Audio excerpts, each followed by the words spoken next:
Okay guys, so what I'm going to do now is I'm going to talk about taping the back of the door and why I do so. So what I actually do is do all the priming both sides. I always prime the back of the door first. Obviously it's on the kitchen. And as you can see, I've actually finished the back of this side first. So I prime both sides and then I finish the backs and then I actually tape the backs to spray the fronts.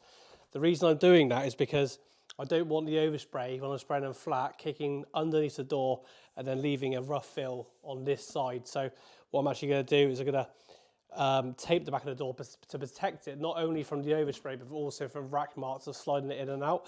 To me this is quite an easy process and quick, so if you don't do it you will end up with rough edges on the door. Sometimes you get away with it, it depends how clean your booth is, but for me it takes seconds to do and I'd rather take those extra precautions to protect that back of the door so it's not rough. So what I do is I just take a tape cutter. We actually sell these on our website. These just keeps the edge straight, and what I'll do is I'll break off 4 corners. So as you can see, it's broke off a straight cut there. So 1, 2, 3, and 4. And what I'll do now is I'll take that straight side, and I will now go to that corner of that side. And this doesn't have to be absolutely perfect, but just close enough. It's just because obviously the overspray is drying as it goes down the door, so like this edge will be less affected compared to the middle of the door. So somewhere close enough will be absolutely fine, as long as it's not rolling over the edge of the door. That's what you don't want, because then the paint will have a build up, and when you pull the tape you'll have a nice big thick edge. So you're just trying to guide it in, so that's close enough there, and so on.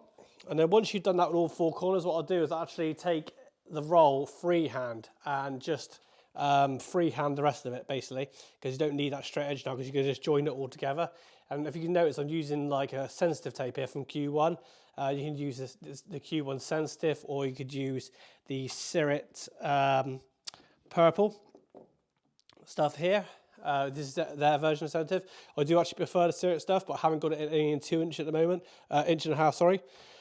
I like the tapes to be 1.5 inch, get more coverage, a bit easier to work with. All my tapes are 1.5 inch. So what I'll do now is I'll join everything together.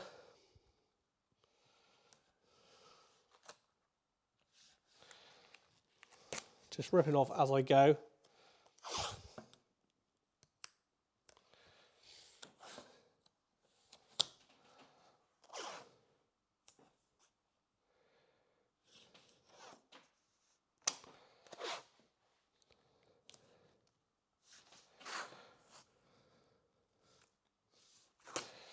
Okay, so make sure it's pushed down firmly the way around. And now what I'm going to do is I use the hand masker. I just use a cheap roll of tape on there.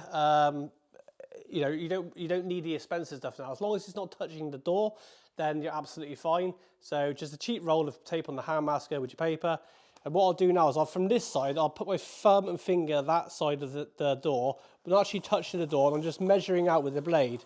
And when I get to that end, and I know I've gone far enough, I'll put it away from the surface, do my rip, and then I'll stick onto my pink side, that side. Obviously, if your door's bigger, you might have to do this in 2 bits and just the same process would apply, but this is too long. So what I'll do is I'll just take that tag end there and I'll fold it underneath and just make the crease like so. And now using, again, cheap tape. I mean, I haven't got any cheap tape to hand here, so I'll just use oh yes I do.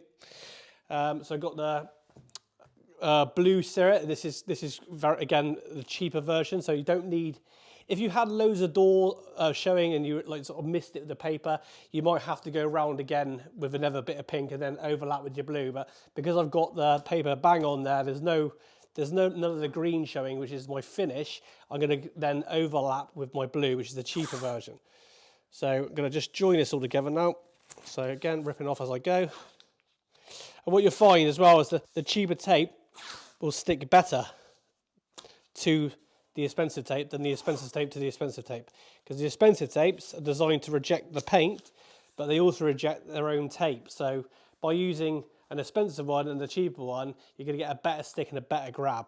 And then once that's done there, what I'll do is I'll flip the door over on the other side, and that is my primed side.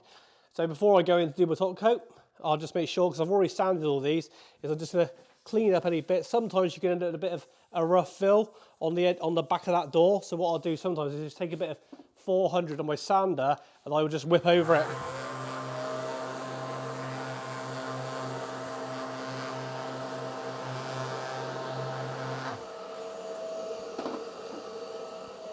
Like so.